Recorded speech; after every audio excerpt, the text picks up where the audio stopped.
Good morning, everyone. It forces me to say that it's the 20th of October and it's Thursday, and I scratch my head and think, jeepers, where's the week going?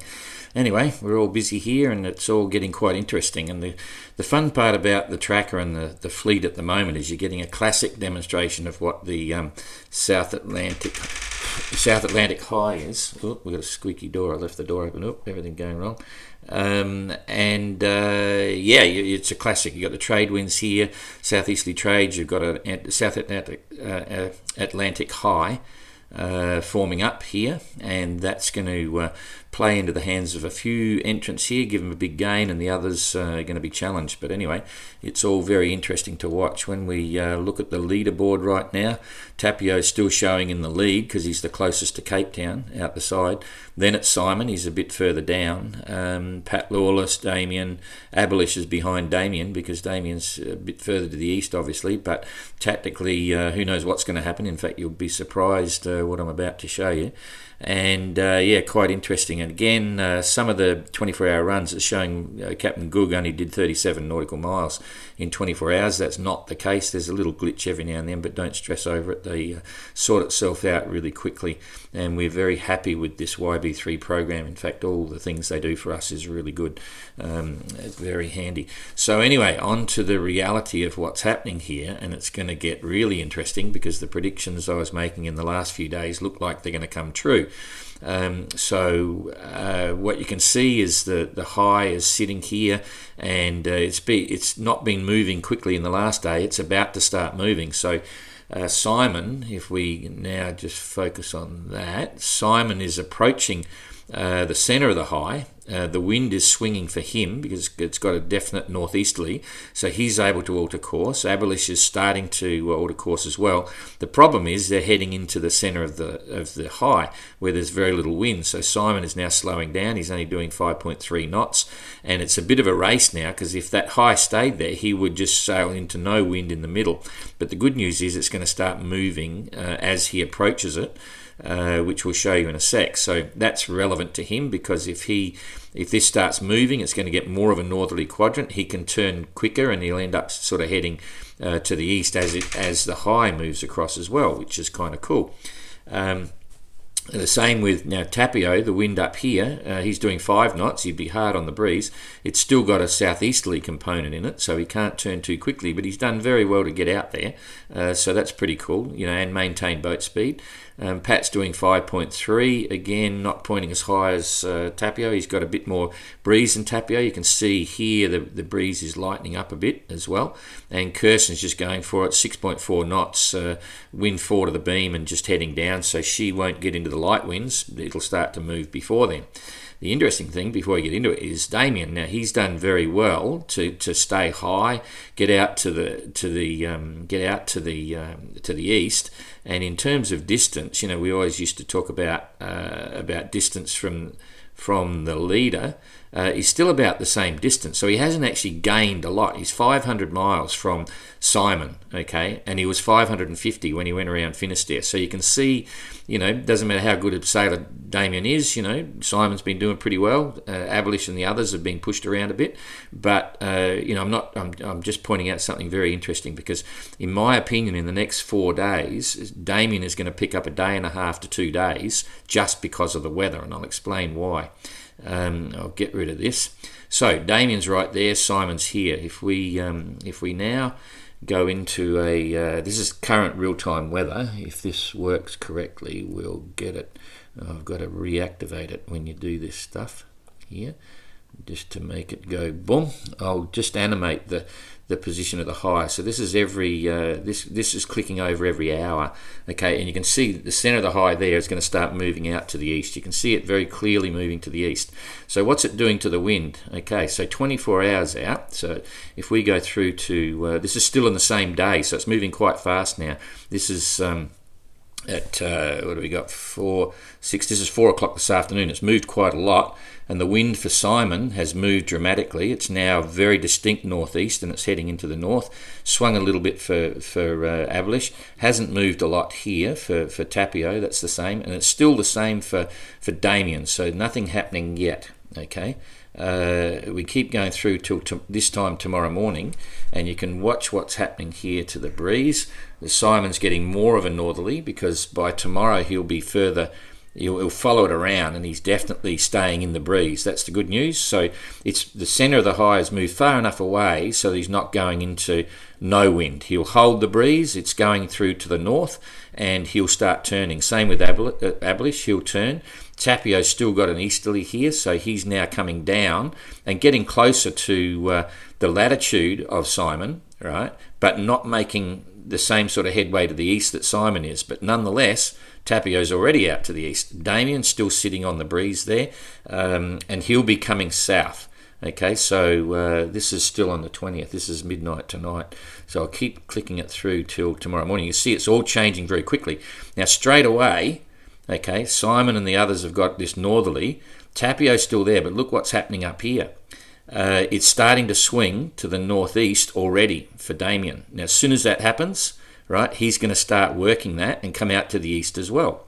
And this is still not even 24 hours away, so it's going to happen early hours of tomorrow morning. Okay, now this is 24 hours from now, and Damien up here is getting a northerly component to the wind, so he's going to start turning straight away. So Simon will be about here, Damien will be about here within 24 hours, and basically it's going to be a race then towards Cape Town for Damien and Simon if it keeps rolling around to the north. Now, that's only 24 hours. You can see here, the further we go, like that's only by midday tomorrow. Look at the breeze that Damien's got. He's getting a northeasterly already. So that means he can punt across towards Cape Town, and all of this distance that Simon has had to do to get down. He's got a good northerly here, but the wind is lighter, right? It's basically Damien's going to be up here, Simon's going to be down here, Tapio's in the middle, and they're going to be heading towards Cape Town. And when you've got two converging courses, if I explain this back, and this is within 36 hours, mind you, if I cut back here, you can see Damien's going to, too far. Damien's basically going to be doing a Matessia. Matessia went around Trinidad, and he's been able to head pretty much out to the east. Here's Cape Town over here. If Damien's there, Simon's here. If you measure the distance from there to Cape Town for Damien, there to Cape Town for Simon, it's boat for boat. So he can pick up, 2 or 3 days. Then, of course, it's got to play out what happens next, because Damien's going to be a lot further north than Simon. So what's going to happen to the low, okay, as it goes? Oh, hang on, I've changed the thing. I've got to reactivate that, move it a little bit. Not the low, I mean the high. What's going to happen to this high, and what's going to happen to the breeze at the top? So I'm now just pushing this across every few hours. You can see there's still a northerly component up the top here. Damien will be working down, and Simon will be sitting on the back edge here, but it's going to be lighter. So Damien's going to have a northeasterly with a little bit a northerly component to the breeze, but a bit more wind, because this high is then stopping. So he then starts to lose the advantage. But Simon, if he's coming down, he'll follow the barometric pressure to make sure it doesn't change and follow the wind direction. He might get down and get under it. So these guys then all of a sudden take the advantage back again. But it's still a long way off in terms of, this is only a couple of days. This is now the 22nd.